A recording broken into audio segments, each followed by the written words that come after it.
Last lecture में अपन लोगों ने स्प्रिंग का बेसिक इंट्रोडक्शन लिया था। इनफैक्ट स्प्रिंग का इंट्रोडक्शन कम लिया था, हमने मेनली बात करी थी लाइब्रेरी वर्सेस फ्रेमवर्क के बारे में। ठीक है, आज हमारी बात होगी मेनली स्प्रिंग के बारे में। स्प्रिंग क्या है, स्प्रिंग में क्या क्या मॉड्यूल्स अवेलेबल हैं, कौन से मॉड्यूल से क्या होता है, ताकि इसके बाद हम सबसे इंपॉर्टेंट टॉपिक से शुरू करेंगे। जैसे जावा में सबसे इंपॉर्टेंट कोर जावा है, विदाउट कोर जावा आप जावा का कोई पार्ट नहीं सीख सकते हैं। उतना ही इंपॉर्टेंट स्प्रिंग में स्प्रिंग कोर है। विदाउट स्प्रिंग कोर स्प्रिंग में भी आप कुछ नहीं सीख सकते हैं। बट इससे पहले कि हम स्प्रिंग कोर की तरफ चलें, सबसे पहले कुछ बेसिक बातें स्प्रिंग के बारे में करना जरूरी है। शुरुआत एज यूजुअल लेक्चर के एजेंडा से करते हैं, क्या क्या बातें आज हमारी होंगी। तो पहला पॉइंट जो आज हम डिस्कस करने जा रहे हैं वो है स्प्रिंग पढ़ने के क्या फायदे हैं, या यूं कह लीजिए स्प्रिंग एज अ प्रोग्रामर मुझे क्या सपोर्ट देता है, क्या हेल्प देता है। फ्रेमवर्क तो बहुत सारे हैं, स्प्रिंग भी फ्रेमवर्क है, बट स्प्रिंग फ्रेमवर्क से मेरे को क्या डिफरेंस या क्या एडवांटेज मिलता है। दूसरा इंपॉर्टेंट पॉइंट, थोड़ी सी हिस्ट्री डिस्कस होगी स्प्रिंग की। कुछ सरप्राइजिंग बातें आपको स्प्रिंग की हिस्ट्री में दिखेंगी, उन्हें गौर से नोटिस की। थर्ड पॉइंट हम डिस्कस करने वाले हैं स्प्रिंग का release timeline. And last but not the least बात होगी स्प्रिंग के मॉड्यूल्स के बारे में। स्प्रिंग कौन कौन से मॉड्यूल्स आपको अवेलेबल करवाता है। तो शुरुआत करते हैं सबसे पहले स्प्रिंग के एडवांटेजेस के बारे में। सबसे पहले तो मुझे बताइए, लास्ट लेक्चर में अगर आप थे तो आपको याद है स्प्रिंग के बारे में एक सिंगल लाइन क्या बोली जाती है, स्प्रिंग कौन है। कैन आई से it is a framework of frameworks. Do you remember this thing. Spring अपने आप में फ्रेमवर्क ऑफ फ्रेमवर्क्स है, मतलब एक ऐसा फ्रेमवर्क जिसके अंदर और बहुत सारे छोटे छोटे फ्रेमवर्क्स का कलेक्शन आपको मिलता है। इस बात को पूरे कोर्स के दौरान याद रखिएगा, क्योंकि जब जब स्प्रिंग में आप कुछ नया पढ़ेंगे वो चीज अपने आप में स्प्रिंग के बड़े से पूल का एक छोटा सा हिस्सा होगी। तो सबसे पहले अपन बात करते हैं स्प्रिंग का पहला फायदा क्या है।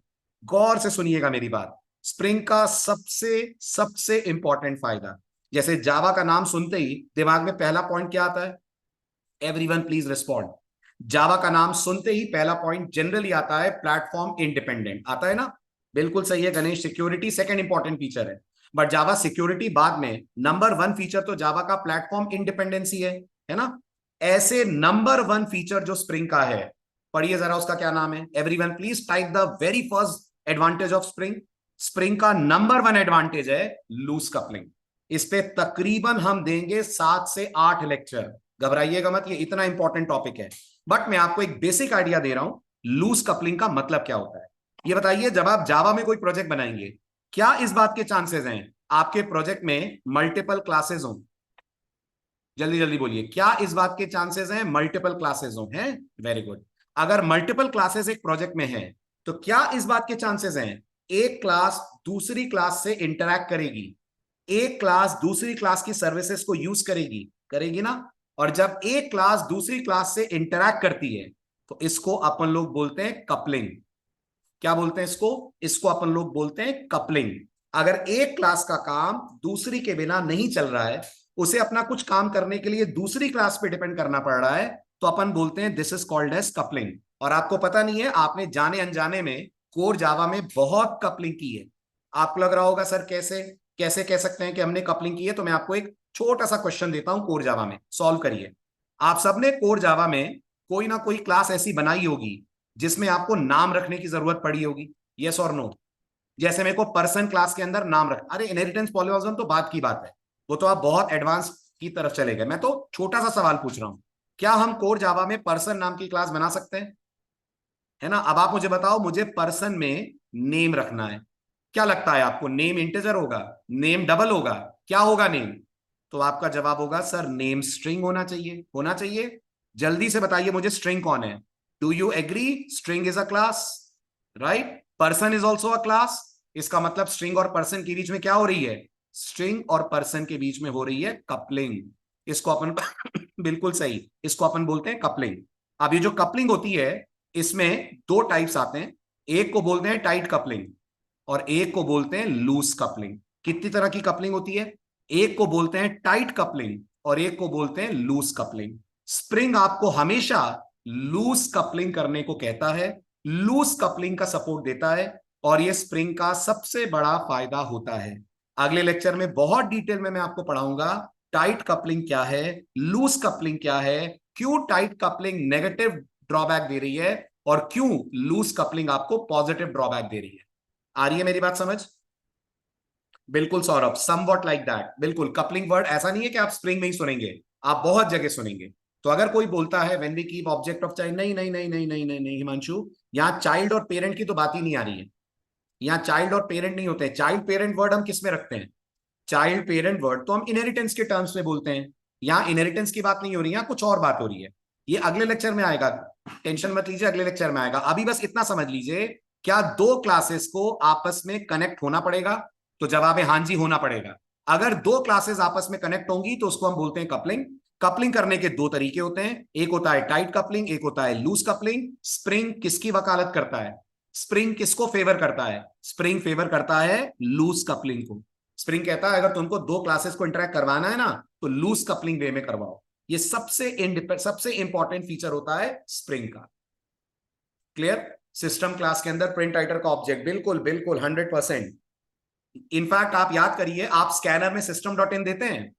इतना दूर क्यों जा रहे हैं? आप तो ये बताओ, ये लिखते हो scanner K B equal to new scanner, और आप सबने न्यू स्कैनर में सिस्टम डॉट इन पास करा है? यस और नो? ये जो आप कर रहे हैं ना, यही कपलिंग है, यही अपने आप में कपलिंग है। लेकिन कभी इतना डिटेल में कोर जावा में समझा नहीं अपन ने कि इससे होता क्या है। यही चीजें आपको स्प्रिंग समझाएगा। कुछ फेयर आइडिया लगा? क्या है लूज कपलिंग, क्या है कपलिंग? अभी लूज कपलिंग तो आपको नहीं बताया मैंने, कपलिंग का मतलब समझ आया?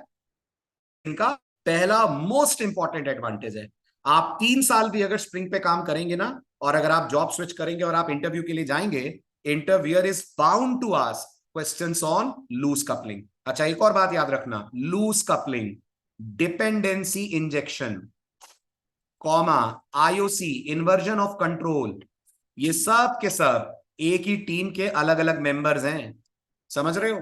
ये सब एक ही टीम के अलग अलग मेंबर्स हैं। अगर एक के बारे में बात आएगी तो दूसरे के बारे में भी बात आएगी। जैसे जिन जिन लोगों ने जावा अच्छे से समझी है, उम्मीद करता हूं उन सबको पता है, अगर बात आती है रन टाइम पॉलीमॉर्फिज्म की जावा में, तो आप मानते हो फिर एब्स्ट्रैक्ट क्लास की बात आती है।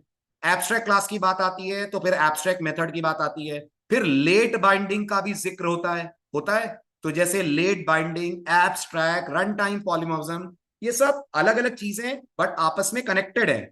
बिल्कुल ऐसे loose coupling, dependency injection, inversion of control, ये सब स्प्रिंग फ्रेमवर्क के मोस्ट इंपॉर्टेंट एडवांटेजेस हैं और आपस में कनेक्टेड हैं। अगला लेक्चर इसी पे फोकस्ड है। तो अगर आप सीरियसली स्प्रिंग पढ़ना चाहते हैं, मेक श्योर अगला लेक्चर मिस ना हो। अगला लेक्चर स्प्रिंग कोर है और वो स्प्रिंग का सबसे इंपॉर्टेंट फीचर है। Definitely Nitin, we can use Java 8 features, और जहां जहां जावा 8 फीचर्स की जरूरत पड़ेगी, I will be teaching them to you. मैं बताऊंगा आपको दो जावा 8 फीचर्स कहां यूज हो रहे हैं। ओके, चला जाए आगे। वेरी गुड, ये है स्प्रिंग का पहला फायदा। स्प्रिंग का दूसरा फायदा, सिंप्लीफाइड डेवलपमेंट। अब आपने अगर लास्ट लेक्चर मिस ना करा हो, तो मैंने आपसे कहा था जब भी हम कोई प्रोजेक्ट बनाते हैं, बहुत ब्रॉडर लेवल पे बोले तो प्रोजेक्ट में दो टास्क होते हैं। एक होता है कॉमन कोड या कॉमन लॉजिक, और एक होता है business logic. Am I right? जल्दी जल्दी बोलिए, am I right? Very good. Business logic application का स्पेसिफिक लॉजिक होता है, मतलब हर एप्लीकेशन का बिजनेस लॉजिक अलग अलग होगा। तो आप बोलोगे हाँ, हर एप्लीकेशन का बिजनेस लॉजिक अलग अलग होगा, लेकिन हर एप्लीकेशन का जो कॉमन लॉजिक है, आप एग्री करते हो, वो सेम होगा, है ना? अगर आपको लग रहा है सर कैसे, फॉर एग्जाम्पल सुनिए। फॉर एग्जाम्पल इमेजिन करिए मैं एक बैंकिंग एप्लीकेशन बना रहा हूं। जल्दी से मुझे बताइए किसी भी बैंकिंग एप्लीकेशन का बिजनेस लॉजिक, पैसा विड्रॉ करना, यस और नो? पैसा डिपॉजिट करना, यस और नो? पैसा ट्रांसफर करना, राइट? बिल पे करना, ये सब बिजनेस लॉजिक है, मतलब they are specific to banking application. Am I right? Am I right? Very good. अब आप इसके अगेंस्ट किसी ई कॉमर्स एप्लीकेशन को इमेजिन करिए। किसी ई कॉमर्स एप्लीकेशन का जो बिजनेस लॉजिक होगा, वो यूजर के सामने प्रोडक्ट्स दिखाना, यूजर को प्रोडक्ट्स कार्ट में ऐड करने की फैसिलिटी देना, यूजर को प्रोडक्ट्स बाय करने की फैसिलिटी देना, यूजर से प्रोडक्ट्स का पेमेंट लेना, ये सब ई कॉमर्स के बिजनेस लॉजिक है, यस और नो? है। लेकिन आप मानते हो एक बैंकिंग ऐप को भी डेटाबेस कनेक्टिविटी की जरूरत पड़ेगी, जिसमें उसको रजिस्टर करना पड़ेगा, लॉगिन करना पड़ेगा। एक ई कॉमर्स ऐप को भी डेटाबेस कनेक्टिविटी की जरूरत पड़ेगी। स्प्रिंग कहता है तुमको अगर डेटाबेस कनेक्टिविटी करनी है, तुम्हें इसे तो यूज करने की जरूरत ही नहीं है। किसे यूज करने की जरूरत नहीं है, जेडीबीसी तो तुम भूल ही जाओ। अगर तुम जेडीबीसी ही यूज कर रहे हो तो फिर तुमने मेरा बेनिफिट ही नहीं उठाया, तुमने फ्रेमवर्क को एक्सप्लोर ही नहीं करा। जेडीबीसी तो कोर जावा वाला बंदा भी यूज कर लेगा ना, यस और नो कर लेगा ना। स्प्रिंग कहता है आपको जेडीबीसी से बेटर सपोर्ट स्प्रिंग देता है, और इस बेटर सपोर्ट का नाम होता है सिंप्लीफाइड डेवलपमेंट।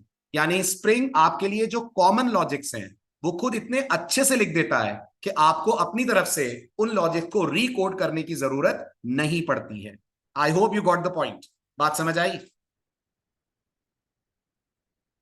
राइट तो सोचिए, अगर स्प्रिंग मेरे लिए डेटाबेस का मेजर काम संभाल लेगा तो मुझे करने के लिए कुछ ही स्टेप्स बचेंगे ना, है ना। तो क्या मैं कह सकता हूं सिंप्लीफाइड के साथ साथ मेरा डेवलपमेंट फास्ट भी हो जाएगा, मुझे वेट ही नहीं करना पड़ेगा उन सारे कोड्स को खुद लिखने का जो मेरे लिए ऑलरेडी स्प्रिंग लिख रहा है। Great, very good. तो ये था एक जनरल ओवरव्यू सिंप्लीफाइड डेवलपमेंट क्या होता है। Third point, easy integration. I said, आपने अगर लास्ट लेक्चर मिस ना करा हो तो मैंने कहा था स्प्रिंग मेनली कहां यूज होता है, तो जवाब है जी स्प्रिंग मेनली यूज होता है बैकएंड पे।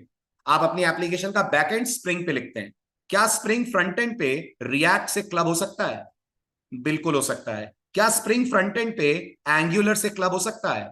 बिल्कुल हो सकता है। क्या front Spring plain HTML CSS को भी क्लब कर सकता है अपने साथ? बिल्कुल कर सकता है। और हम लोग क्या पढ़ने वाले हैं? हम लोग पढ़ने वाले हैं थाइम लीव, जो स्प्रिंग में आप यूआई के लिए यूज करोगे। यानी स्प्रिंग इतना पावरफुल फ्रेमवर्क है कि स्प्रिंग का कहना है जो मेरी तरफ से आपको फैसिलिटी मिल रही है वो तो आप यूज करो। अगर आपको लगता है कि दुनिया में कोई ऐसा फ्रेमवर्क भी अवेलेबल है जो कोई फैसिलिटी और बेटर दे रहा है जैसे कि यूआई फ्रेमवर्क्स, तो आप इन यूआई फ्रेमवर्क्स को या लाइब्रेरीज को मेरे साथ कनेक्ट कर सकते हो। In fact spring can also communicate with hibernate, जिसके बारे में आई थिंक आप सब जानते होंगे, जावा का बहुत ही पॉपुलर ओआरएम फ्रेमवर्क है। यस और नो, नाम तो सुना होगा हाइबरनेट का। तो आप अपनी स्प्रिंग एप्लीकेशंस को हाइबरनेट से भी कनेक्ट कर सकते हैं। That is easy integration. Normally her framework इतना इजीली दूसरी एप्लीकेशन से इंटीग्रेट नहीं हो पाता है जितना स्मूथ इंटीग्रेशन आपको स्प्रिंग से मिलता है। दैट इज अनदर रीजन कि स्प्रिंग इतना पॉपुलर क्यों है। मुझे पूरा फ्रीडम है कि मैं फ्रंट एंड पे अपनी मनपसंद टेक्नोलॉजी यूज करूं और बैक एंड पे मैं जावा यूज कर सकता हूं। Got the point? इंडस्ट्री में सबसे ज्यादा रिएक्ट यूज होता है।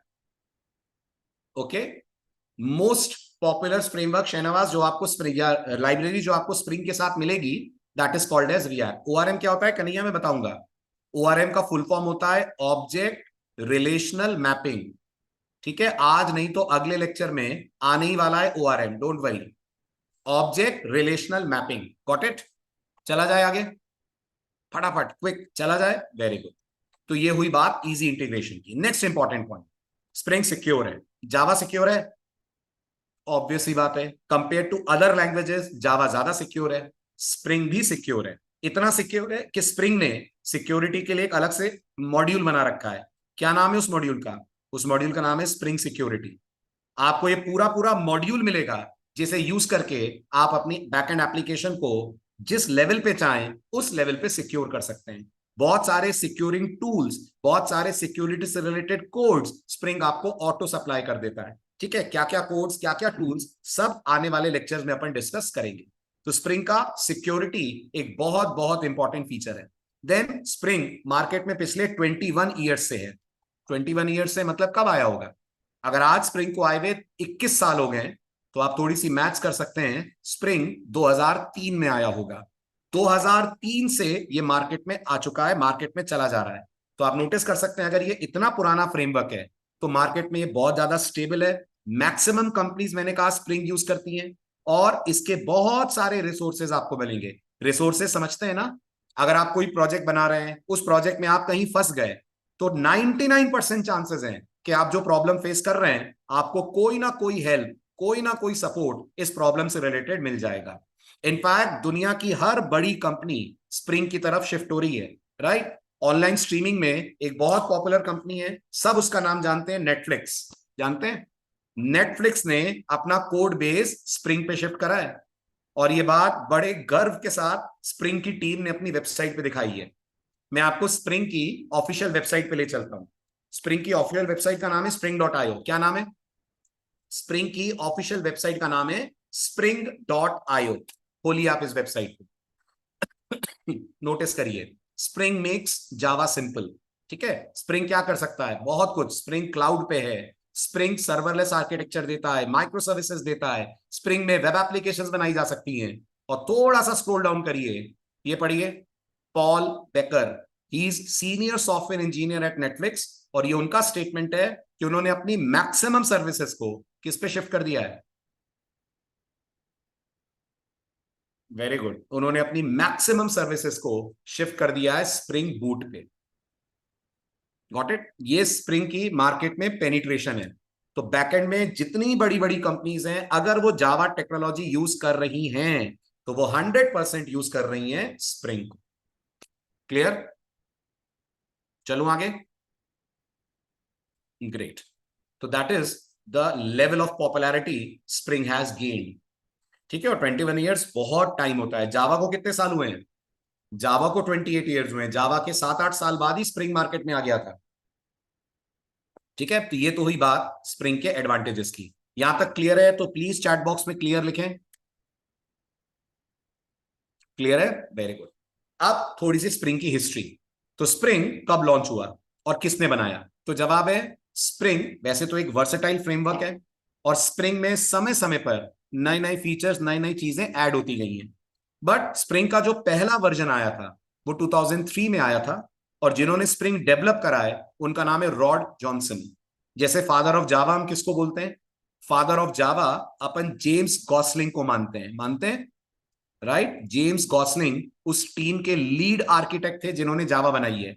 ऐसे स्प्रिंग जिस टीम ने बनाई है उसके lead architect mister rod Johnson थे।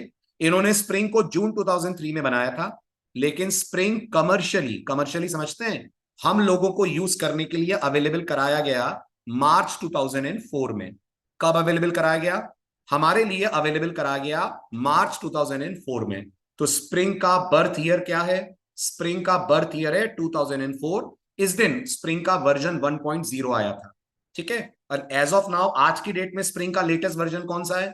तो मैंने लास्ट लेक्चर में आपको बताया था, आज की डेट में स्प्रिंग का लेटेस्ट वर्जन है 6.1.9। कब लॉन्च हुआ है? 2022। एग्जैक्टली बोलूं तो नवंबर 2022 में स्प्रिंग का लेटेस्ट वर्जन आया है। ओरिजिनली स्प्रिंग किस कंपनी के अंडर में था?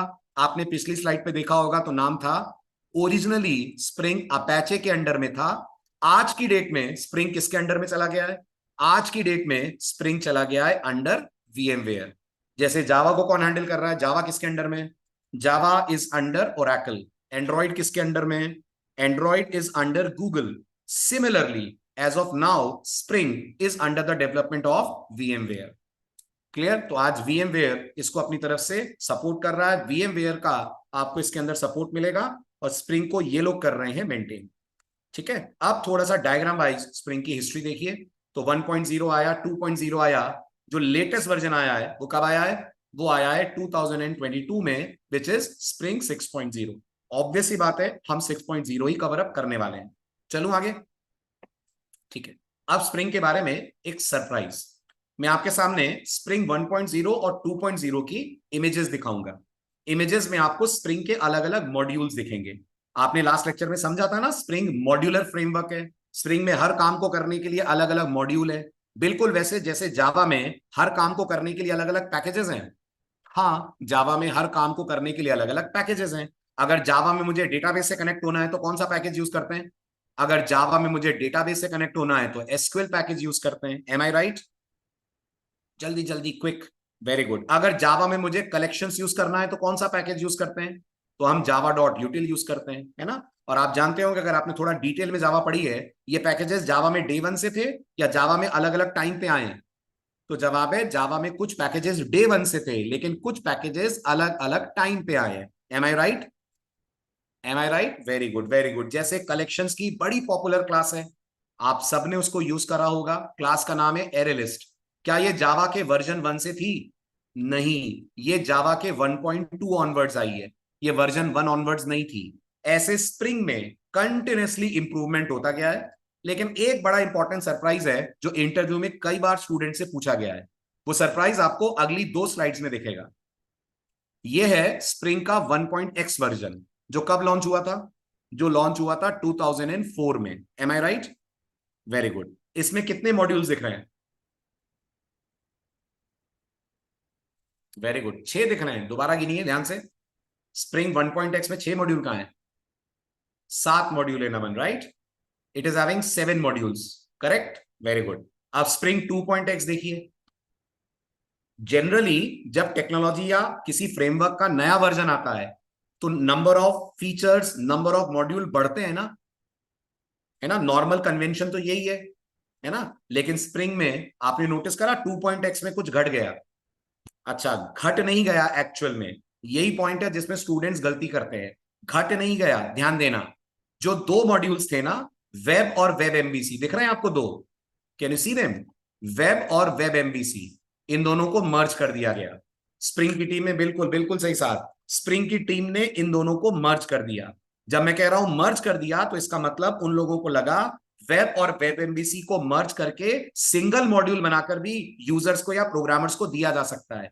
तो आज की डेट में वेब और वेब एमबीसी मर्ज होकर एक सिंगल मॉड्यूल बन गए। Did you get this? Very good. तो स्प्रिंग 2.x आते आते स्प्रिंग में रह गए थे 6 मॉड्यूल, लेकिन उसके बाद स्प्रिंग ने अपने आप को इंप्रोवाइज और अपग्रेड करा।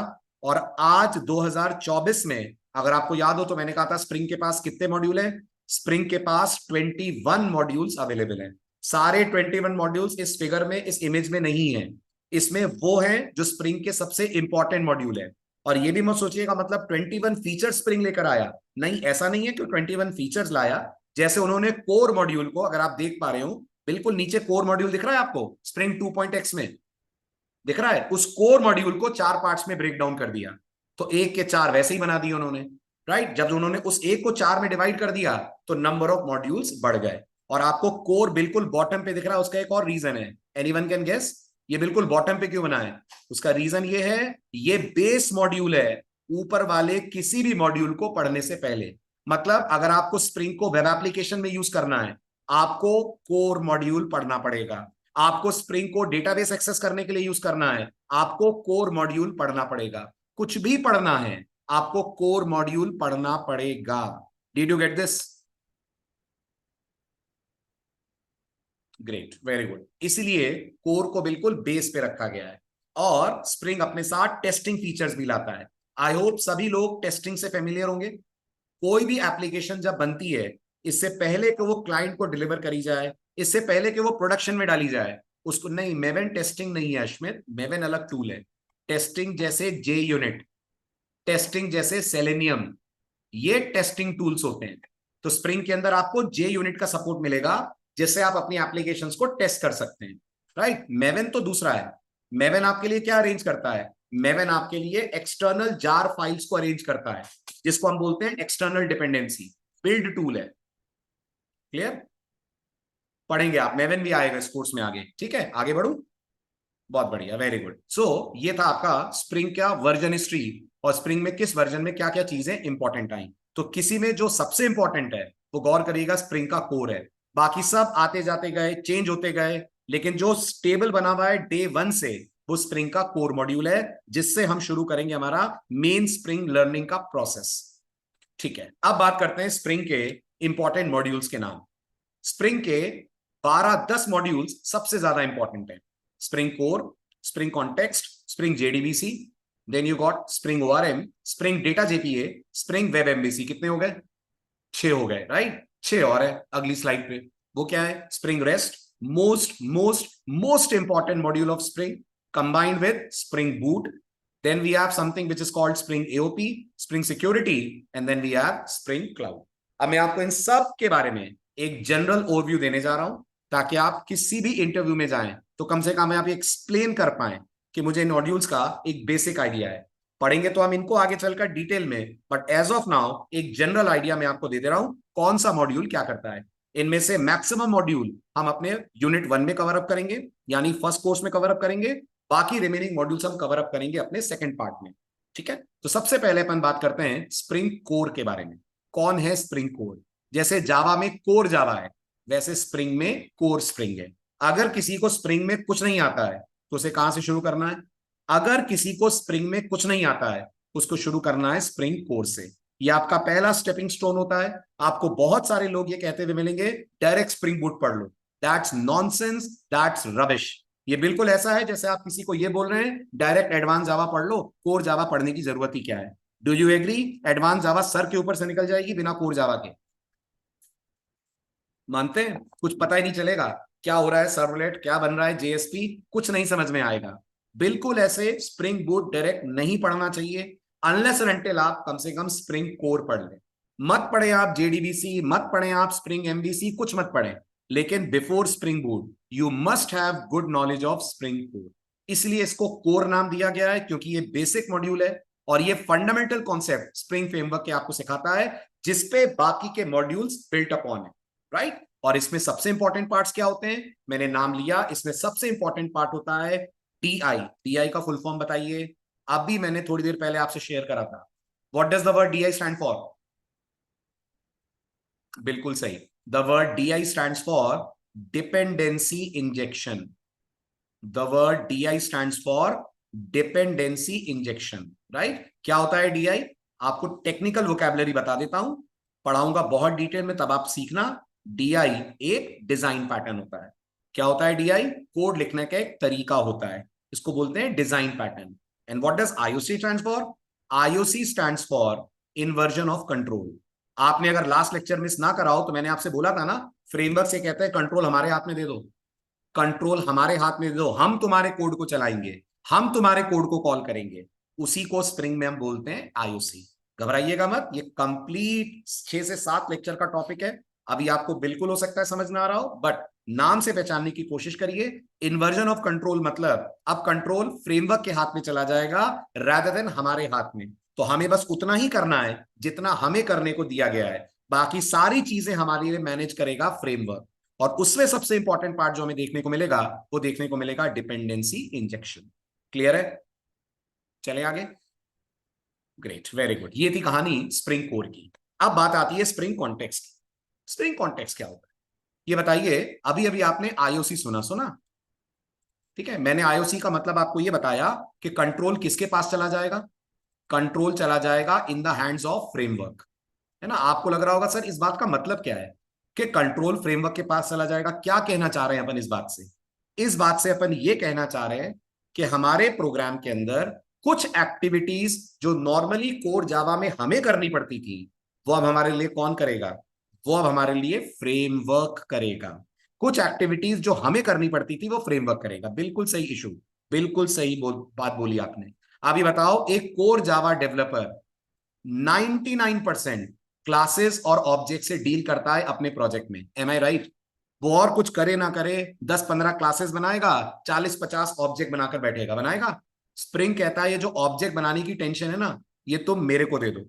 और खाली ऑब्जेक्ट बनाना ही नहीं है, स्प्रिंग ऑब्जेक्ट की पूरी क्या मेंटेन करेगा? स्प्रिंग ऑब्जेक्ट की पूरी लाइफ साइकिल मेंटेन करेगा। लेकिन लेकिन स्प्रिंग ये आपके ऊपर छोड़ता है कि भाई आपके प्रोग्राम में अगर 15 क्लासेस हैं तो आप बता दो इन 15 में से कितनी क्लासेस का कंट्रोल मैं अपने हाथ में ले लूं। I repeat my words, spring ये आप पे छोड़ता है कि अगर आपके प्रोग्राम या प्रोजेक्ट में 15 क्लासेस हैं तो कितनों का कंट्रोल मैं अपने हाथ में ले लूं। तो स्प्रिंग को बताना पड़ेगा आपको कि लो ये क्लासेस तुम हैंडल करो, बाकी क्लासेस मैं करूंगा, या फिर सारी की सारी तुम हैंडल करो। बताने के लिए अपन को स्प्रिंग में कुछ कॉन्फ़िगरेशंस करने पड़ते हैं। क्या वर्ड बोला मैंने, क्या करने पड़ते हैं? कॉन्फ़िगरेशंस करने पड़ते हैं। और ये कॉन्फ़िगरेशंस करने में हमारी मदद स्प्रिंग का एक मॉड्यूल करता है। और क्या नाम है उस मॉड्यूल का? उस मॉड्यूल का नाम आपको स्लाइड के टॉप पे दिख रहा होगा। उस मॉड्यूल का नाम है स्प्रिंग कॉन्टेक्स्ट। एक बार फिर समझाऊं अगर कंफ्यूजन है तो? एक बार फिर समझाऊं, सुनिए। मैंने बोला स्प्रिंग कहता है मैं आईओसी पे बेस्ड हूं। अच्छा, आईओसी का क्या मतलब है? आईओसी का मतलब है कंट्रोल किसके हाथ में चला जाएगा? कंट्रोल चला जाएगा स्प्रिंग के हाथ में।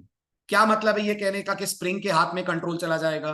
तो स्प्रिंग कहता है तुम्हारे कोड, तुम्हारे प्रोजेक्ट में कुछ काम मैं भी कर सकता हूं, कुछ काम मुझ पे ऑफशोर कर दो, कुछ काम मुझे ट्रांसफर कर दो।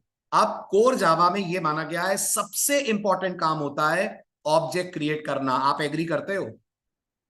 आप किसी भी क्लास में कुछ भी बनाओगे तो उसके मेथड्स को, डेटा को एक्सेस तभी कर पाओगे ना जब उसका ऑब्जेक्ट क्रिएट करोगे, है ना। और अगर आपने कोर जावा पढ़ी है तो आपको याद होगा अपन लोगों ने ऑब्जेक्ट बनाने का एक ही तरीका पढ़ा है, न्यू। है ना। कोई पूछे जावा में ऑब्जेक्ट कैसे बनते हैं, तो हमको तो एक ही नाम पता है जी, न्यू से बनते हैं। स्प्रिंग आपको ये भी बताएगा कि बिना न्यू के भी वो आपके लिए ऑब्जेक्ट क्रिएट कर देगा, और खाली क्रिएट नहीं कर देगा, वो ऑब्जेक्ट की पूरी क्या मेंटेन करेगा, वो ऑब्जेक्ट की पूरी मेंटेन करेगा लाइफ साइकिल। आपको लग रहा होगा सर लाइफ साइकिल मतलब क्या, लाइफ साइकिल मतलब ऑब्जेक्ट कब तक मेमोरी में रहेगा, कब मेमोरी से उसको क्लीन अप करना पड़ेगा। नॉर्मली तो आपके ऑब्जेक्ट की लाइफ साइकिल गार्बेज कलेक्टर के हाथ में रहती है ना, गार्बेज कलेक्टर जब चाहेगा उसको डिलीट करेगा। यहां वो लाइफ साइकिल किसके हाथ में होगी, यहां वो लाइफ साइकिल स्प्रिंग के हाथ में होगी, स्प्रिंग कंट्रोल करेगा। लेकिन स्प्रिंग ये बोलता है कि मैं तुम्हारे साथ किसी तरह का फोर्सफुल डिसीजन लेने को नहीं कहूंगा। अगर तुमने अपने प्रोजेक्ट में 15 क्लासेस बनाई हैं, तुम डिसाइड करो 15 में से कितनी क्लासेस मेरे पास होंगी, कितनी क्लासेस को मैं कंट्रोल करूंगा। और ये करने के लिए आपको क्या करना है, बिल्कुल बिल्कुल नितिन, बिल्कुल बना सकते हैं, लेकिन बनाता कौन है कि नहीं। बिल्कुल बना सकते हैं, 100% सही कहा आपने, लेकिन बनाता कौन है आप बताओ। वो इतना टिपिकल प्रोसेस होता है कि लोगों को पता ही नहीं होता और लोग यूज ही नहीं करते हैं, है ना। और क्या ये अच्छा नहीं है कि मुझे बिल्कुल ही न्यू व्यू कुछ ना कहना पड़े और स्प्रिंग मेरे को ऑब्जेक्ट बना कर दे दे, स्प्रिंग मेरे को ऑब्जेक्ट इनिशियलाइज करके दे दे। वोंट इट बी बेटर, है ना। सही रहेगा ना, स्प्रिंग मेरे लिए इनिशियलाइजेशन कर दे, क्योंकि एक बात पक्की है, अगर स्प्रिंग ऑब्जेक्ट बनाना और इनिशियलाइज करेगा तो वो कभी गलती नहीं करेगा। क्या एज अ प्रोग्रामर मुझसे गलती हो सकती है कि मैं ऑब्जेक्ट बनाऊं पर उसको इनिशियलाइज करना भूल जाऊं, वो मेथड कॉल ही करना भूल जाऊं जो उसको इनिशियलाइज करे, है ना। Very good. तो स्प्रिंग कॉन्टेक्स्ट एक मॉड्यूल है जी, एक मॉड्यूल है। ओके वेदांत, स्प्रिंग कॉन्टेक्स्ट अपने आप में एक मॉड्यूल है जो ये कहता है, बिल्कुल बिल्कुल बिल्कुल Aarti, with the help of DI. तो स्प्रिंग कॉन्टेक्स्ट ये कहता है कि आप मेरी मदद से कॉन्फ़िगरेशंस बना सकते हो, और कॉन्फ़िगरेशंस के थ्रू आप स्प्रिंग को ये बोल सकते हो ये वाली क्लास तुम हैंडल करो, ये वाली क्लास मैं हैंडल करूंगा। जैसे मान लो मैं ई कॉमर्स एप्लीकेशन बना रहा हूं, उसमें एक प्रोडक्ट क्लास है और एक कस्टमर क्लास है। मैं कह सकता हूं स्प्रिंग को कस्टमर के ऑब्जेक्ट तुम बनाओ, प्रोडक्ट के ऑब्जेक्ट्स मैं बना लूंगा, या फिर मैं उसको ये कह सकता हूं दोनों के ऑब्जेक्ट तुम ही बनाओ। आई होप कुछ कुछ आइडिया लगा आपको, लगा स्प्रिंग कॉन्टेक्स्ट के बारे में आइडिया। पढ़िए फटाफट सेकंड पॉइंट और बताइए, जल्दी से बताइए second point clear.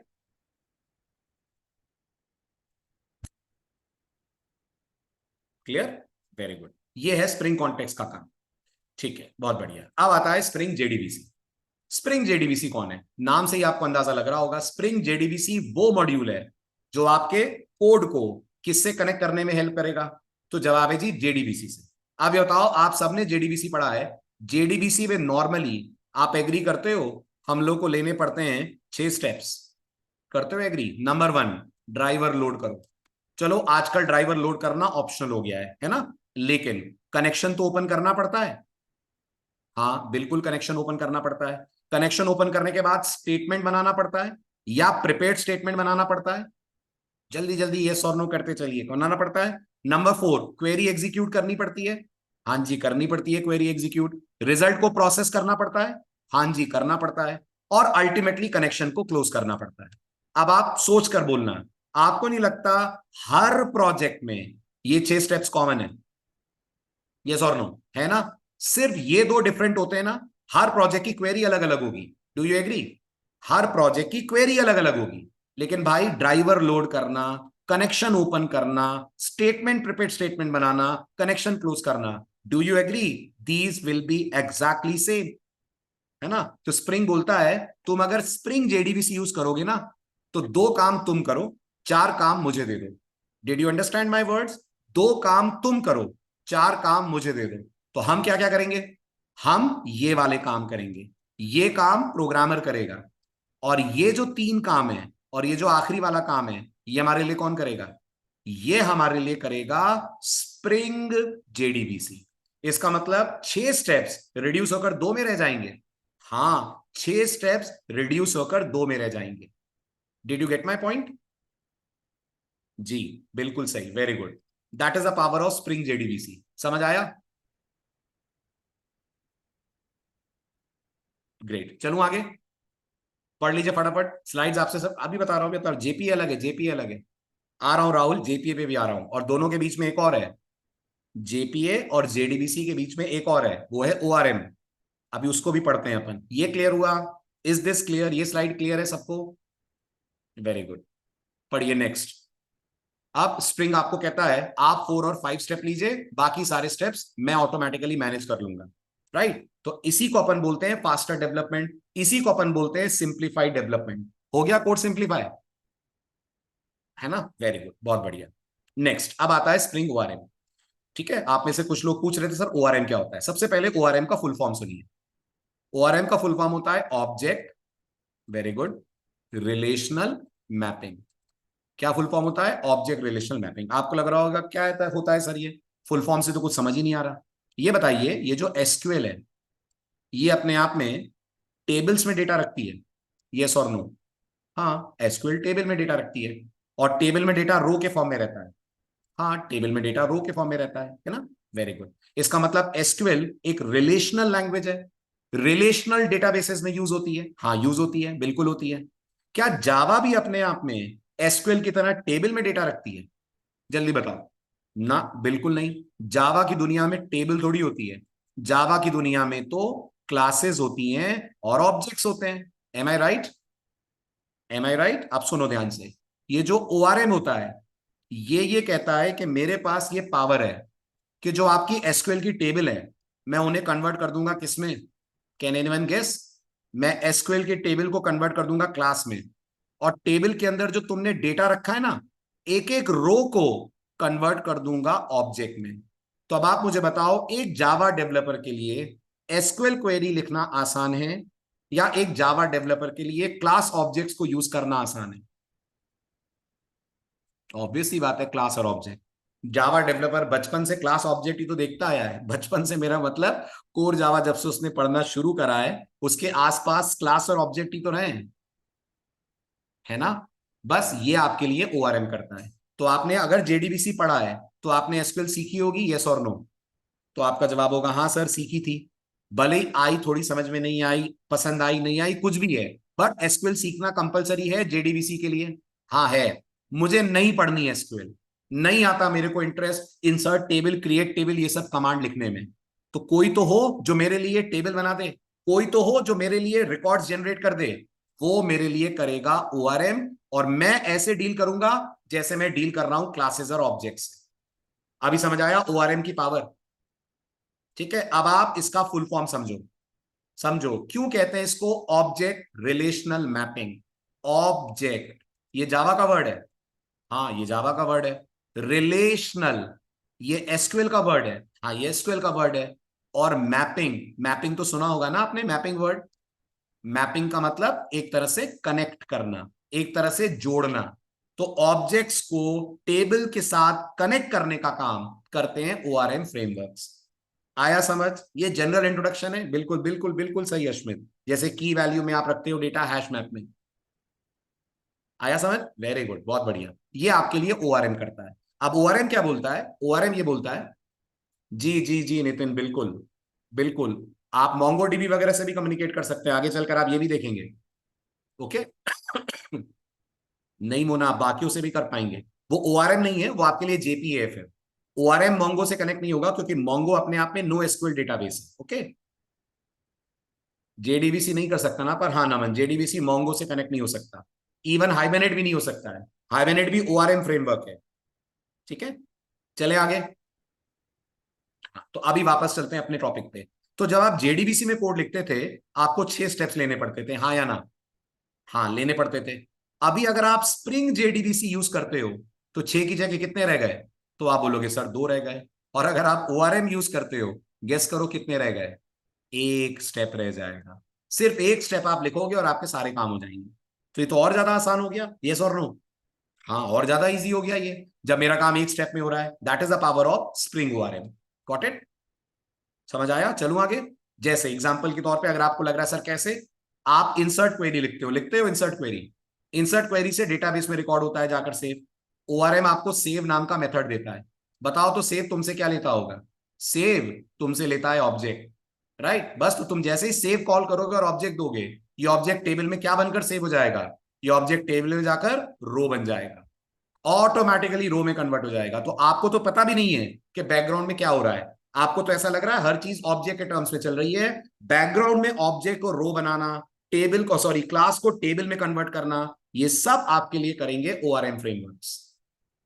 I hope you got the point. ORM Kanhaiya आपका डाउट था, कुछ कुछ क्लियर हुआ, थोड़ा थोड़ा समझ आया ओआरएम क्या है? वेरी गुड, चलें आगे। Good, that is spring ORM. तो ये भी हम करने वाले हैं, ये भी हम पढ़ेंगे। अब आता है स्प्रिंग डेटा जेपीए। ये भाई ओआरएम से भी एक कदम आगे है। ओआरएम क्या बोलता है, कितने स्टेप लिखने पड़ेंगे? एक। ये बोलता है वो भी मत लिखो। इतना स्मार्ट फ्रेम, इतना स्मार्ट मॉड्यूल है।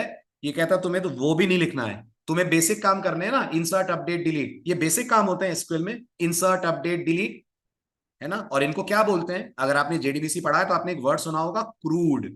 इनको बोलते हैं क्रूड ऑपरेशंस। क्रूड में सी फॉर क्रिएट करना, आर फॉर रीड करना, यू फॉर अपडेट करना, डी फॉर डिलीट करना। डेटा जेपीए बोलता है भाई तुम तो बस एक इंटरफेस बना दो, ठीक, अपने इंटरफेस को मेरे इंटरफेस के साथ कनेक्ट कर दो, बस एक इंटरफेस बना के छोड़ दो, तुम्हें तो और कुछ नहीं करना। वो जो बेसिक काम है क्रूड वाले, वो सब मैं ही कर दूंगा तुम्हारे लिए। तो क्या मैं बोल सकता हूं स्प्रिंग के पास तीन तरीके हैं डेटाबेस से कम्युनिकेट करने के? हाँ, स्प्रिंग के पास तीन तरीके हैं। एक तरीका है स्प्रिंग जेडीबीसी, आप उसे यूज कर लीजिए। वो अच्छा नहीं लग रहा, और मेहनत कम करनी है, क्या यूज कर लीजिए? स्प्रिंग ओआरएम यूज कर लीजिए। और रिड्यूस करने अपने एफर्ट्स, क्या यूज कर लीजिए? यूज कर लीजिए spring data JPA. Clear? Got it? अपन सब पढ़ेंगे और फिर अपन ये भी डिस्कस करेंगे किस प्रोजेक्ट में क्या यूज करना चाहिए। अगर उन्होंने तीन दिए हैं तो आप मानते हैं प्रोजेक्ट की नेचर के हिसाब से दिए होंगे। अगर मान लो डेटा जेपीए बेस्ट है तो बाकी दो हटा देना। वो क्यों दे रखे हैं दो मॉड्यूल? यस और नो? क्यों दिए हुए उन्होंने दो मॉड्यूल? हटा देना चाहिए उनको। तो आपको तीनों सीखने होंगे, तब आप ये डिसाइड कर पाओगे looking at the nature of the project मुझे कब कौन सा तरीका फॉलो करना चाहिए। क्लियर? जेपीए का फुल फॉर्म होता है Java persistence API. J for Java, P for persistence, A for API. Java persistence API. Definitely JPA Arpit Hibernate से एडवांस है बहुत। Got it? Hibernate is ORM. Okay. चलूं आगे? यहां तक समझ आया सबको? यहां तक क्लियर हुआ? Great, very good. तो ये था स्प्रिंग डेटा जेपीए का आइडिया। ठीक है, अब आता है स्प्रिंग वेब एमबीसी। क्या है स्प्रिंग वेब एमबीसी? जो आप एडवांस जावा में सर्वलेट से करते हैं, वो काम, जो काम आप जेएसपी सर्वलेट से करते हैं, वो काम अब आप स्प्रिंग में किससे करने वाले हैं? वो काम अब आप स्प्रिंग में करने वाले हैं स्प्रिंग वेब एमबीसी से, है ना। तो बस यहां जाकर हमको थोड़ी सी जरूरत सर्वलेट्स की पड़ेगी, लेकिन घबराइएगा मत, ये हमारे कोर्स का यूनिट नंबर 7 है। तो जब तक मैं 6 यूनिट पढ़ाऊंगा आपके पास आराम से टाइम है। आप 2-3 घंटे भी निकालकर अगर यूट्यूब पे एक प्रोग्राम सर्वलेट का कैसे बनाते हैं वो देख लेंगे, तो आप आराम से स्प्रिंग वेब एमबीसी समझ लेंगे। ठीक है, और बाकी मैं आपको पढ़ाते वक्त क्लियरफाई कर दूंगा कि कहां इंटरनली ये लोग सर्वलेट, ऐसा नहीं है कि स्प्रिंग वेब एमबीसी बिना सर्वलेट के नहीं आएगा, लेकिन ये खुद इंटरनली किसको यूज करता है? ये खुद इंटरनली यूज करता है सर्वलेट्स। सर फिर से सर्वलेट और जेएसपी? नहीं नहीं दीपांशु, पढ़ना नहीं पड़ेगा। बस आपको अगर इंटरनल वर्किंग बेटर समझनी है ना, तो आपको एक आइडिया होना चाहिए कि सर्वलेट करते क्या थे, जेएसपी करता क्या था, बस उतना। हम थोड़ी सर्वलेट जेएसपी बनाएंगे। हाँ हाँ, बस बस बस, एचटीटीपी सर्वलेट, जेनेरिक सर्वलेट, ये सब, है ना। और ये आजकल में नहीं लग रहा है, तो ऐसा मत सोचेगा सर मैंने तो एडवांस जावा में कुछ भी नहीं पढ़ा है। इसको आने में भी कम से कम 2-2.5 महीने लगेंगे, और 2-2.5 महीने में 2-3 घंटे तो निकाले जा सकते हैं ना, आराम से। 2-2.5 महीने बाद आपको वो 2-3 घंटे की नॉलेज की जरूरत पड़ेगी। अच्छा, और क्या कर सकते हैं हम स्प्रिंग वेब एमबीसी में? तो हम स्प्रिंग वेब एमबीसी में वेब एप्लीकेशन तो बना ही सकते हैं, डिस्ट्रीब्यूटेड एप्लीकेशन भी बना सकते हैं। अब ये एक बहुत इंपॉर्टेंट इंटरव्यू क्वेश्चन होता है, बहुत सारे लोग इसमें गलत आंसर देते हैं कि एक वेब एप्लीकेशन और एक डिस्ट्रीब्यूटेड एप्लीकेशन में फर्क क्या होता है। Can anyone in the class answer this?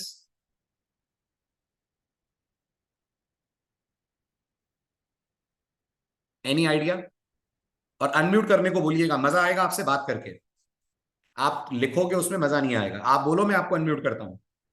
अगर जरा सा भी आइडिया है what is a web application and what is a distributed application? Nitin क्या बताऊं फिर से? मैं तो पूछ रहा हूं, बता थोड़ी रहा हूं। मैं तो पूछ रहा हूं वेब एप्लीकेशन और डिस्ट्रीब्यूटेड एप्लीकेशन में क्या डिफरेंस होता है?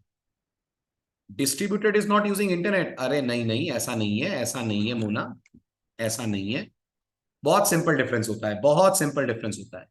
Web application generally generally single clients के लिए डेवलप की जाती है। सिंगल क्लाइंट के लिए डेवलप की जाती है, मतलब जनरली एक वेब एप्लीकेशन को कस्टमर अपने ब्राउजर से एक्सेस करता है, सर्वर पे उसका कोड रहता है, सर्वर पे वो कोड रन होता है और उसका आउटपुट ब्राउजर को डिलीवर हो जाता है। यस और नो? हो जाता है। जैसे आप लोगों के कॉलेज की वेब एप्लीकेशन होगी, क्या कहते हो आप?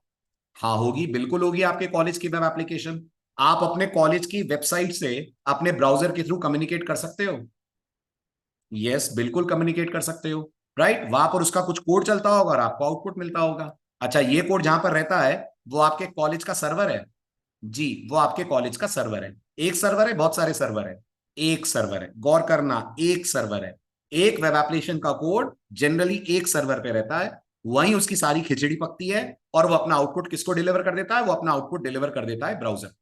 अच्छा, तो मतलब अगर मुझे आपकी कॉलेज की वेबसाइट एक्सेस करनी है तो ब्राउजर से ही करनी पड़ेगी? हाँ, ब्राउजर से ही करनी पड़ेगी। यस और नो, है ना? अब आप थोड़ी देर के लिए एसबीआई के बारे में सोचो। ठीक है, एसबीआई, क्या मैं एसबीआई को सिर्फ ब्राउजर से एक्सेस कर पाता हूं? तो आपका जवाब होगा नहीं।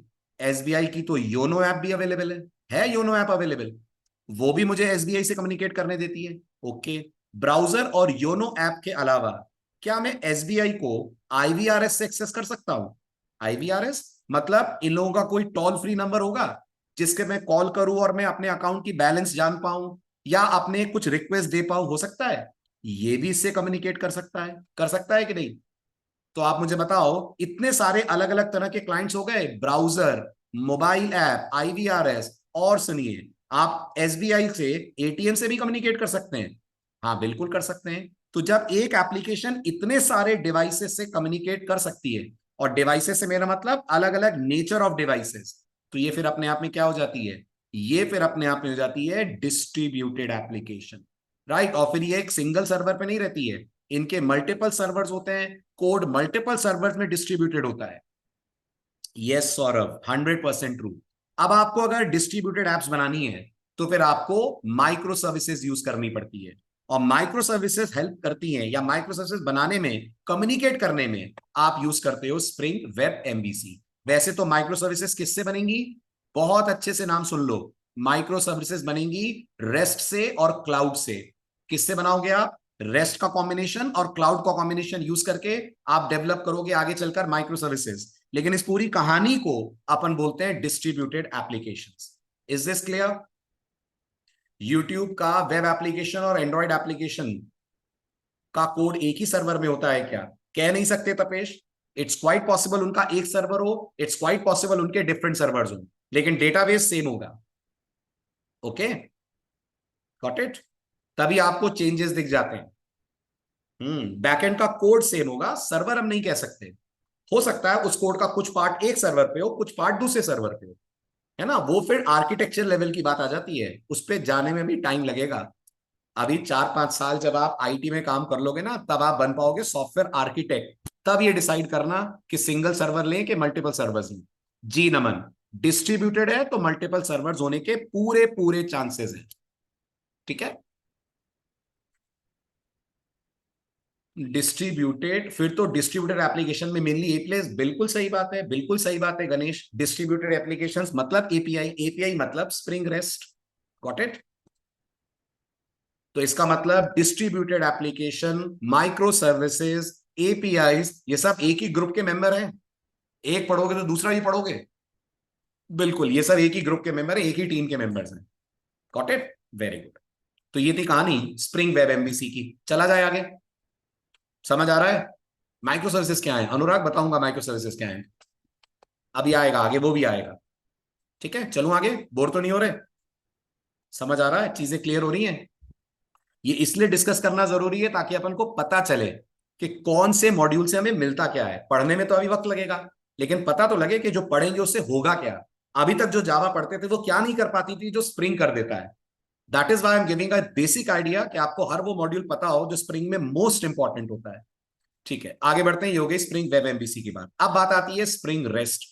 अगर आपसे कोई बोलता है स्प्रिंग कोर के बाद यार स्प्रिंग का सबसे इंपॉर्टेंट पार्ट क्या है, जिसको मुझे जरूर पढ़ना चाहिए अगर मैं इंटरव्यू के लिए जा रहा हूं, तो स्प्रिंग कोर के बाद अगर आपको कुछ जरूर पढ़ना चाहिए तो वो है स्प्रिंग रेस्ट जिसका फुल फॉर्म होता है रेस्टफुल सर्विसेज बनाना, या रेस्ट पर्टिकुलर वर्ड का फुल फॉर्म अगर हम बोले, खैर फुल फॉर्म अभी समझ ज्यादा आएगा नहीं क्योंकि आप अभी बिगनर हैं, बट फुल फॉर्म सुन लीजिए। फुल फॉर्म होता है रिप्रेजेंटेशनल स्टेट ट्रांसफर। बिल्कुल सही, रिप्रेजेंटेशनल स्टेट ट्रांसफर, ये इसका फुल फॉर्म है। और जो बिगनर्स हैं उनके बिल्कुल सर के ऊपर से निकल गया होगा ये फुल फॉर्म। तो घबराइएगा मत, मैं आपको आगे बताऊंगा ये क्या है। अभी बस इतना सुन लीजिए, ये एपीआई डेवलप करने का ही दूसरा नाम है। आपको लग रहा होगा सर ये एपीआई क्या होती है। आप मुझे बताइए, आपके मोबाइल पे वेदर इंफॉर्मेशन आती है? जल्दी जल्दी बोलिए, आती है? आती है, वेरी गुड। ये जो वेदर इंफॉर्मेशन है, आप एग्री करते हैं ये उन सर्वर से आती होगी जिनके पास वेदर का डेटा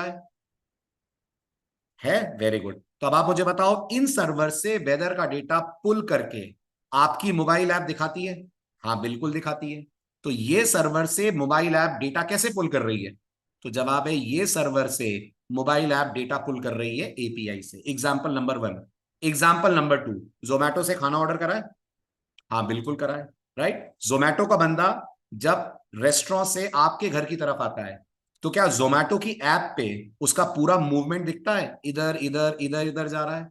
तो क्या लग रहा है, जोमेटो वाले कैमरा लेकर उसके पीछे पीछे घूम रहे हैं, भाई तुम किधर किधर जा रहे हो? नहीं, वो यूज कर रहे हैं गूगल मैप्स की एपीआई। अब जोमेटो एक अलग ऐप है, यस और नो? हाँ, जोमेटो एक अलग ऐप है, गूगल मैप एक अलग ऐप है। बट गूगल मैप ये सर्विसेज दे रही है जोमेटो को कि जो बंदा चल रहा है उसको गूगल मैप कर रही है ट्रेस। तीसरा एग्जाम्पल, मेक माई ट्रिप का नाम सुना है? मेक माई ट्रिप नाम सुना है? अरे सुना क्या है? अभी अपन ओपन कर लेते हैं, देखो आप मेक माई ट्रिप को। चलो मेक माई ट्रिप पे, और कुछ पूछूंगा उसका जवाब देना। प्राइवेट है गवर्नमेंट है मेक माई ट्रिप? ऑब्वियस सी बात है प्राइवेट है, गवर्नमेंट ने थोड़ी बनाई है, किसी कंपनी का है, ये प्राइवेट है ना। अब मुझे बताओ, लेट दिस वेबसाइट ओपन। अब मुझे बताओ, इन लोगों को कैसे पता कौन सी ट्रेन कितने बजे कहां से चल रही है, कहां जा रही है? ये लोग ट्रेन चलाते हैं? नहीं चलाते ना। इनको कैसे पता फ्लाइट्स का शेड्यूल क्या है? इनको कैसे पता कौन से होटल में कौन सी बुकिंग अवेलेबल है, कौन सी नहीं है? तो अब आप सोचो, ये जो ट्रेन की डेटा है, ये आईआरसीटीसी के पास है? हाँ है। तो मेक माई ट्रिप आईआरसीटीसी से ट्रेन का डेटा बुलवाती होगी? बुलवाती होगी, with the help of something which is called as API. ये जो बसेस हैं, रेड बस नाम सुना है? रेड बस बड़ी फेमस एप्लीकेशन है ना, अल्लू अर्जुन जिसका ऐड करता है, झुकेगा नहीं, है ना, वो वाला रेड बस। तो ये जो रेड बस आप देख रहे हो, रेड बस, इनकी भी अपनी एपीआई है। यस, इनकी भी अपनी एपीआई है, इसको भी मेक माई ट्रिप ने एक्सेस करा हुआ है। ऐसे ही मेक माई ट्रिप ने फ्लाइट्स की भी करी होगी, इंडियन एयरलाइंस, जेट एयरवेज, गो आईबीबो, इन सबका भी अपना डेटाबेस होगा। तो क्या मेक माई ट्रिप इनके डेटाबेस से बात करता है? नो, इम्पॉसिबल के डेटाबेस से बात करे। वो बात करता है इनके एपीआई से। कुछ कुछ आइडिया लगा, जो फ्रेशर्स हैं उनको एपीआई क्या होती है? एक एप्लीकेशन अपना डेटा दूसरी एप्लीकेशन से शेयर करेगी तो कैसे करेगी? तो जवाब है, वो शेयर करेगी यूजिंग एपीआई। एक एप्लीकेशन अपना डेटा दूसरी एप्लीकेशन से शेयर करेगी तो वो करेगी यूजिंग एपीआई। आज की डेट में अगर बैकएंड प्रोग्रामिंग में कुछ सबसे इंपॉर्टेंट है तो वो एपीआई डेवलप करना है। मतलब अगर आपको लग रहा है सर मैं as a Java backend developer job के लिए अप्लाई करना चाहता हूं, तो एक मोस्ट इंपॉर्टेंट चीज जो आपको आनी चाहिए, दैट इज एपीआई। उतनी इंपॉर्टेंट जितनी एक फ्रंट एंड डेवलपर के लिए कौन है, जितनी एक फ्रंट एंड डेवलपर के लिए जावास्क्रिप्ट है। जैसे बिना जावास्क्रिप्ट के आप फ्रंट एंड डेवलपर नहीं है, बिना एपीआई की नॉलेज के आप बैक एंड डेवलपर नहीं है। आई होप इंपॉर्टेंस समझ में आई होगी आपको एपीआई की। क्लियर हुआ? ग्रेट, वेरी गुड, बहुत बढ़िया। सो स्प्रिंग रेस्ट ये करता है आपके लिए, है ना। ये एक और एग्जांपल आपके लिए एपीआई कॉलिंग का। मेरे पास एसबीआई का एटीएम है, एसबीआई का एटीएम कार्ड है, मैं आईसीआईसीआई के बैंक से पैसे निकाल सकता हूं एसबीआई का एटीएम कार्ड यूज करके? बिल्कुल निकाल सकता हूं, 100% निकाल सकता हूं। तो क्या होता होगा, आईसीआईसीआई का एटीएम का सर्वर एसबीआई के सर्वर से कम्युनिकेट करता होगा, और मेरी डिटेल एसबीआई के डेटाबेस में है। बिल्कुल, मेरा पासवर्ड, मेरा क्रेडिट कार्ड या मेरा डेबिट कार्ड का नंबर सब यहां पर है। तो ये आईसीआईसीआई को कैसे मिलता है? ये मिलता है again with the help of API. Clear हुआ? समझ आया? Sir how spring helps in application, ये सब आगे आएगा, ये एक्चुएटर में पढ़ोगे आप। किसका क्वेश्चन है? नितिन। स्प्रिंग में एक और मॉड्यूल है Nitin, it's called spring actuator. Let this come, अपन पढ़ेंगे इससे क्या होता है। Okay, application performance. Sir world is running using API, definitely 100% world is running using API. Very good very good very good. API का रूल समझ में आया, बहुत बढ़िया। नाम बहुत सुना होगा, पता नहीं लगता होगा क्या करता है एपीआई। इतना इंपॉर्टेंट क्यों है, हर कोई कहता है एपीआई बनाओ। सर क्या किसी एपीआई को कॉल करने के लिए पे करना पड़ता है? जी साहब, कुछ एपीआई पब्लिक एपीआई होती हैं, कुछ एपीआई प्राइवेट एपीआई है। जैसे आईआरसीटीसी की प्राइवेट है, आईआरसीटी की एपीआई मैं और आप कॉल नहीं कर सकते अनलेस अनटिल उन्हें पे करें। ठीक, चले आगे। सर मुझे कंपनी का प्रोजेक्ट स्प्रिंग पे मूव करना है। जी नितिन, व्हाट इज एक्सएमएल? बोलना XML stand for extensible markup language. आएगा, स्प्रिंग में एक्सएमएल भी मिलेगी आपको। ओके, स्प्रिंग बूट जब तक नहीं आएगा एक्सएमएल से खूब इंटरेक्शन होगा आपका। ठीक, एक्सएमएल भी पढ़ेंगे आप, डोंट वरी। हमारे पहले ही कोड में एक्सएमएल लगेगी जब हम स्प्रिंग बनाएंगे। स्प्रिंग का पहला ही कोड एक्सएमएल यूज करवाएगा। ठीक, चलूं आगे फटाफट, बस 2 मॉड्यूल और बचे, बात कर ले। Spring batch. अब स्प्रिंग बैच का मतलब क्या होता है? बैच का मतलब होता है बल्क प्रोसेसिंग। बल्क प्रोसेसिंग का क्या मतलब है? बल्क प्रोसेसिंग का ये मतलब है कि मेरे पास मान लीजिए एक्सेल शीट में 500 रिकॉर्ड्स रखे हैं, मुझे ये 500 रिकॉर्ड्स डेटाबेस में ट्रांसफर करने हैं। अब आप सोचो, एक एक रिकॉर्ड मैन्युअली उठाकर ट्रांसफर करना, ये बहुत कम्बरसम प्रोसेस है ना, ये बहुत कम्बरसम प्रोसेस है ना। Very good. इस प्रोसेस को सिंप्लीफाई, इजी करने का काम कर देता है आपके लिए स्प्रिंग बैच। इस प्रोसेस को इजी करवा देता है आपके लिए स्प्रिंग बैच। दूसरा, बहुत सारे बैंक्स मंथ एंड पे अपने कस्टमर्स को मंथली स्टेटमेंट भेजते हैं। एसबीआई भेजता होगा मंथली स्टेटमेंट? बिल्कुल भेजता होगा। एसबीआई के 100-200 कस्टमर्स हैं? नहीं, 100-200 नहीं है, करोड़ों में कस्टमर्स हैं एसबीआई के। एशिया का सबसे बड़ा बैंक है ना एसबीआई, एशिया का सबसे बड़ा बैंक है, इतना बड़ा उसका कस्टमर बेस है। अब आप सोचो, करोड़ों कस्टमर्स को उनका बैंक स्टेटमेंट भेजना है। बेटर होगा ना कि हम एक कोड ऐसा लिख दें जो ऑटोमेटिकली मंथ के एंड में अपने आप रन हो जाए, डेटाबेस से बैंक स्टेटमेंट निकाले और कस्टमर्स को मेल कर दे। इस तरीके के कोड को लिखने के लिए आप जिस मॉड्यूल को यूज करते हो, that is called as batch. That is called as batch processing. या एससीए ने कोई नया कोर्स लॉन्च करा, राइट, जैसे हमने स्प्रिंग का ही कोर्स लॉन्च करा, राइट, पहली बार हम लोग इस कोर्स को ऑनलाइन लेकर आए। अब हमें अपने सारे स्टूडेंट्स को मैसेज भेजना है, कैसे भेजेंगे? उसके लिए हम यूज कर रहे हैं स्प्रिंग बैच। समझ आ रहा है? Great, very good. ठीक है, देन इन सारे ऑपरेशंस में अगर आप नहीं करेंगे तो मैन्युअली आपको कोड लिखना पड़ेगा। आपके इस कोड को सिंप्लीफाई कर देता है स्प्रिंग बैच। फिर आता है स्प्रिंग बूट। सबसे ज्यादा क्वेरी बच्चों के दिमाग में, सर स्प्रिंग और स्प्रिंग बूट में क्या फर्क है? सबसे बड़ा फर्क तो यह है कि स्प्रिंग फ्रेमवर्क है और स्प्रिंग बूट क्या है? स्प्रिंग बूट स्प्रिंग फ्रेमवर्क का एक मॉड्यूल है। जैसे स्प्रिंग डेटा जेपीए है, जैसे स्प्रिंग वेब एमबीसी है, जैसे स्प्रिंग रेस्ट है, वैसे ही अपने आप में स्प्रिंग बूट है। अच्छा, क्या करता है स्प्रिंग बूट? तो जब आप स्प्रिंग में कोड लिखते हो, मैंने अभी थोड़ी देर पहले आपको कॉन्फ़िगरेशन वर्ड समझाया था, आपको बहुत सारे कॉन्फ़िगरेशंस करने पड़ते हैं। वो सारे कॉन्फ़िगरेशंस आपके लिए कौन हैंडल कर लेगा? वो सारे कॉन्फ़िगरेशंस आपके लिए हैंडल कर लेगा स्प्रिंग बूट। तो आपका कोड लिखने का तरीका और इजी हो जाएगा। यस, आपका कोड लिखने का तरीका और इजी हो जाएगा।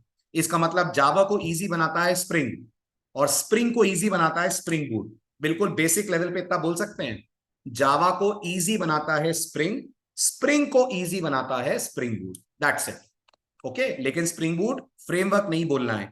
कौन है स्प्रिंग बूट? स्प्रिंग बूट एक मॉड्यूल है, स्प्रिंग बूट एक टूल है, स्प्रिंग बूट स्प्रिंग फ्रेमवर्क का एक्सटेंशन है। हालांकि काम उसके भी फ्रेमवर्क के ही बराबर है, but technically it is a module.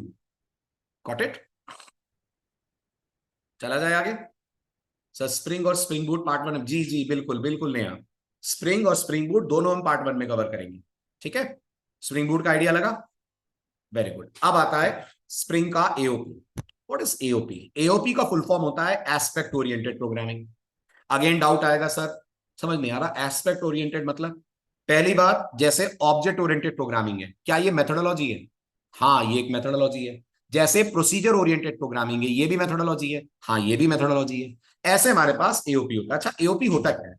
AOP कहता है कि आपकी एप्लीकेशन की जो क्रॉस कटिंग लॉजिक्स है ना, वो आप मेरे को दे दो। अब सवाल आता है यार ये क्रॉस कटिंग लॉजिक्स क्या है, ये फिर एक नया टर्म आ गया। तो सुनो क्रॉस कटिंग लॉजिक्स क्या है, सुनो सुनो सुनो बताता हूं मैं। क्रॉस कटिंग लॉजिक्स क्या है, इमेजिन करो मैं एक बैंकिंग एप्लीकेशन बना रहा हूं, है ना, सुनना ध्यान से। बैंकिंग एप्लीकेशन में मेरा एक विड्रॉ मेथड होगा, जल्दी बोलो होगा, होगा विड्रॉ मेथड होगा।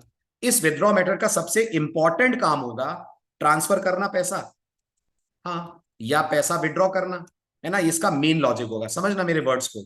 इसका मेन लॉजिक होगा पैसा विड्रॉ करना, main logic withdraw money, yes और नो। हाँ लेकिन सोचो एज अ डेवलपर, क्या इस मेथड बॉडी में पैसा विड्रॉ करने के अलावा कुछ और कोड होगा? बिल्कुल होगा, 100% होगा। मैं बताता हूं कौन सा। नंबर वन, सिक्योरिटी का कोड होगा। कुछ लॉगिन वॉगिन वैलिडेट करोगे नहीं करोगे? करोगे। अच्छा, जब पैसा विड्रॉ करते हो तो बैंक उसको कहीं पे स्टोर करता होगा ताकि आपकी पासबुक में रिफ्लेक्ट हो, होगा। इसको बोलते हैं ऑडिटिंग। क्या बोलते हैं इसको?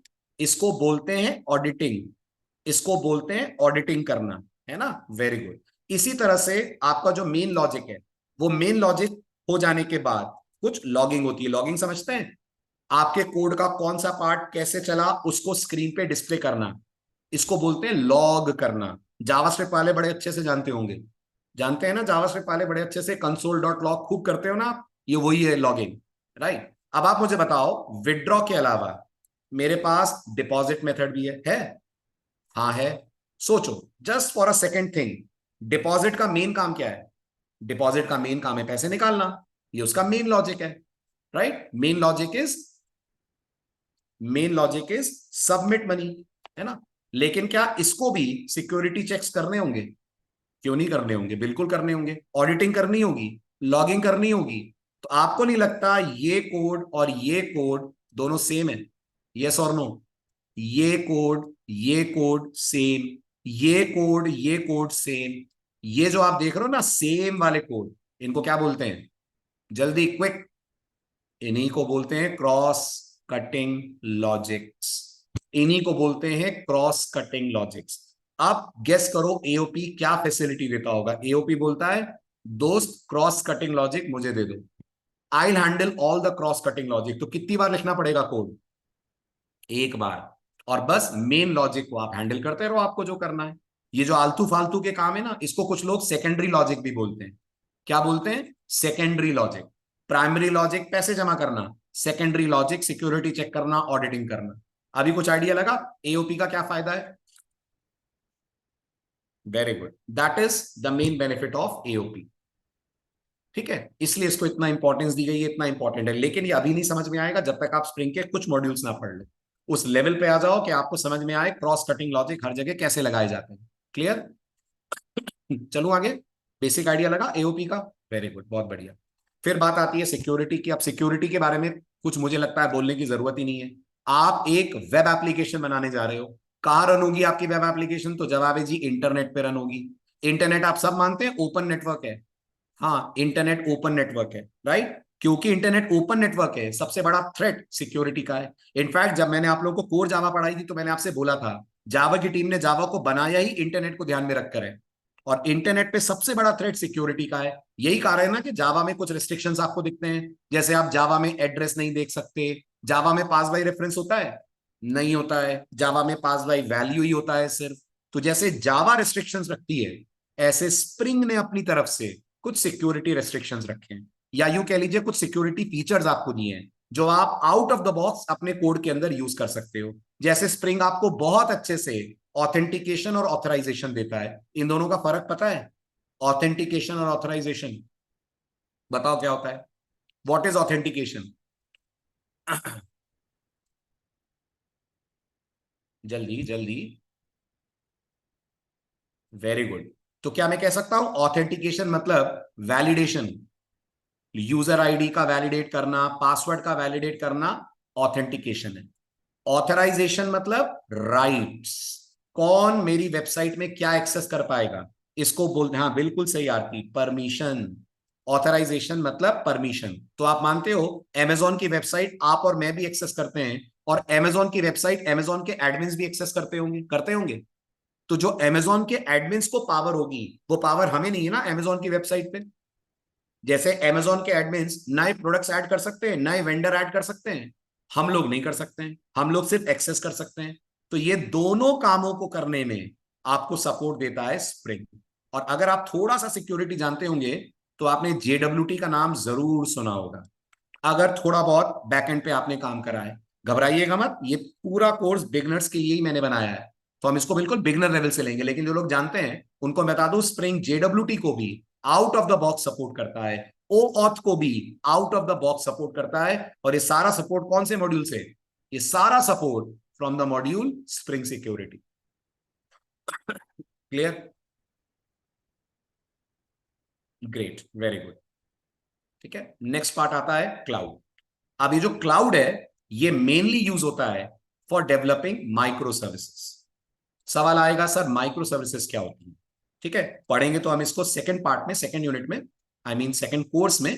बट एक आइडिया होना चाहिए आपको, क्योंकि आजकल आप बहुत सुन रहे होंगे कंपनीज माइक्रो सर्विसेज पे अपने कोड्स को कन्वर्ट कर रही हैं। जितने पुरानी पुरानी एप्लीकेशन थी सब माइक्रो सर्विसेज पे जा रही है। ठीक है, तो अब ये क्या होता है? तो एक्चुअल में क्या होता है, जब भी हम कोई प्रोजेक्ट बनाते हैं वो प्रोजेक्ट दो तरीके से बनाया जाता है। एक को बोलते हैं मोनोलिथिक, एक को बोलते हैं मोनोलिथिक, और एक को बोलते हैं माइक्रो सर्विसेज। राइट, एक को बोलते हैं मोनोलिथिक, एक को बोलते हैं माइक्रो सर्विसेज। क्या होता है मोनोलिथिक का मतलब? मोनोलिथिक का मतलब होता है कोई भी एप्लीकेशन का सारा कोड हम एक ही जगह पे रख देते हैं, सिंगल एप्लीकेशन बनाते हैं एक ही। जैसे इमेजिन करो मैंने एक मेक माई ट्रिप जैसी एप्लीकेशन बनाई, चलो सबसे बढ़िया एग्जांपल लेते हैं जो आपने अभी अभी देखा। मैंने एक मेक माई ट्रिप जैसी एप्लीकेशन बनाई। अब आप बताओ मेक माई ट्रिप को ट्रेन्स से कम्युनिकेट करना है, ट्रेन्स के डेटाबेस से? हाँ करना है। मेक माई ट्रिप को बसेस के डेटाबेस से कम्युनिकेट करना है? बिल्कुल करना है। और मेक माई ट्रिप को फ्लाइट से भी कम्युनिकेट करना है? करना है, करना है, वेरी गुड। इन सब का डेटा एक डेटाबेस में रखा जाएगा? बिल्कुल रखा जाएगा, है ना? और यहीं पे मेरी एप्लीकेशन का यूआई भी होगा होगा और ये सब कुछ एक सिंगल एप्लीकेशन डिलीवर करेगी, जिसको हम मेक माई ट्रिप की क्या बोलेंगे? जिसको हम बोलेंगे मेक माई ट्रिप की वेब एप्लीकेशन। आ रहा है समझ? इस तरीके से जब हम कोड लिखते हैं ना, सब कुछ एक ही जगह पर पटक देते हैं, सब कुछ एक ही कोड में डाल देते हैं, तो ये कौन सा आर्किटेक्चर हो गया? ये हो गया मोनोलिथिक आर्किटेक्चर। आज से 15 साल पहले अगर आप जॉब सर्च करते इंडस्ट्री में तो आपको मोनोलिथिक आर्किटेक्चर पे ही प्रोजेक्ट्स मिलते। लेकिन अब टाइम बदल गया है, अब ये माना जाने लगा है कि इस तरीके में बहुत सारे ड्रॉबैक हैं। सबसे बड़ा ड्रॉबैक, क्या इस बात की संभावना है कि ट्रेन्स वाले डेटाबेस में या ट्रेन्स वाले पार्ट में कोई प्रॉब्लम आ जाए? तो भाई मेरा पूरा सर्वर ही डाउन हो जाएगा, क्योंकि इस पूरे कोड को कितने सर्वर हैंडल कर रहे हैं? इस पूरे कोड को एक बेचारा सर्वर हैंडल कर रहा है।